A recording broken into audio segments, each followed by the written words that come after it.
বাৰ্কে গোটেই দেশৰে satellite TV channel যিসমূহ আছে তেওঁলোকৰ ৰেটিং কৰে, অৰ্থাৎ কোনটো চেনেলৰ পাৰফৰ্মেঞ্চ কেনেকুৱা। প্ৰতিটো সপ্তাহতে তেওঁলোকৰ ৰেটিং আহে আৰু সেই ৰেটিং অনুসৰি দেশৰ বিজ্ঞাপনৰ বজাৰখন নিৰ্ধাৰণ কৰা হয়। বিভিন্ন কোম্পানীসমূহ বা যিসমূহ কোম্পানীয়ে বিজ্ঞাপনৰ লগত জড়িত হৈ থাকে তেওঁলোকে সেই ৰেটিং অনুসৰি প্ৰতিষ্ঠানসমূহক তেওঁলোকে বিজ্ঞাপনৰ ধন আদায় দিয়ে বা তেওঁলোকৰ সৈতে যিবোৰ চুক্তি হয় সেই বাৰ্কৰ চুক্তিৰ আধাৰত হয়। ইয়াৰ আগতে TRP আছিলে, TRPৰ পিছত বাৰ্ক আহিলে।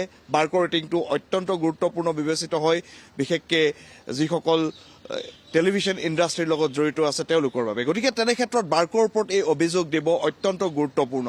প্ৰথম কথা, যদিহে সঁচাকৈ যি অভিযোগ আহিছে মালায়ান টিভিৰ এটা আমি যদি চাওঁ কেৰালাৰ তেওঁলোকে প্ৰায় 100 কোটি টকাৰ কেলেংকাৰীৰ এই খবৰটো ওলাই আহিছে। অভিযোগ এইটো উত্থাপন হৈছে যে তেওঁলোকে অন্য এটা প্ৰতিষ্ঠানৰ অন্য এটা টিভিৰ ৰেটিং কমাবৰ কাৰণে আৰু নিজৰ ৰেটিং বঢ়াবৰ কাৰণে 100 কোটি টকাৰ এক কেলেংকাৰী কৰিছে আৰু এজন বিষয়া বা বাৰ্কৰ যিসকল বিষয়া তেওঁলোক জড়িত হৈ আছে।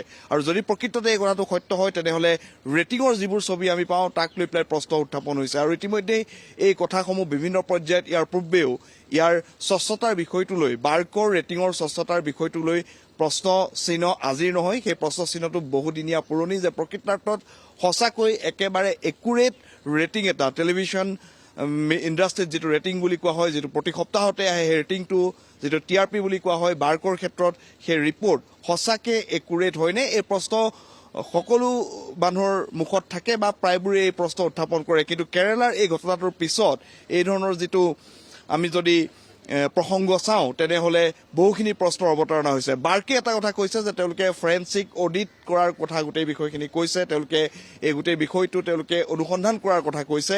কিন্তু এটা কথা নিশ্চিত, এই যিটো অভিযোগ আহিছে ইতিমধ্যেই কেৰালা আৰক্ষীয়ে গোটেই বিষয়টো গুৰুত্ব সহকাৰে লৈছে আৰু তেওঁলোকে ভাৰতীয় ন্যায় সংহিতাৰ অধীনত তেওঁলোকে ইতিমধ্যেই BNSৰ অধীনত ইতিমধ্যে 3টাকৈ ধাৰাত তেওঁলোকে গোচৰ ৰুজু কৰিছে আৰু গোটেই বিষয়টোৰ অনুসন্ধান আৰম্ভ কৰিছে। কিন্তু প্ৰশ্ন বাৰ্কৰ ওপৰত আহিছে যে যি ৰেটিং দিয়া হয় সেই ৰেটিঙত হেৰফেৰ কৰা হয়। এনেধৰণৰ এটা অভিযোগ উত্থাপন হোৱাৰ পিছত, কেলেংকাৰী ফাদিল হোৱাৰ পিছত বাৰ্কৰ স্বচ্ছতাক লৈ পুনৰবাৰ প্ৰশ্ন উত্থাপন হৈছে।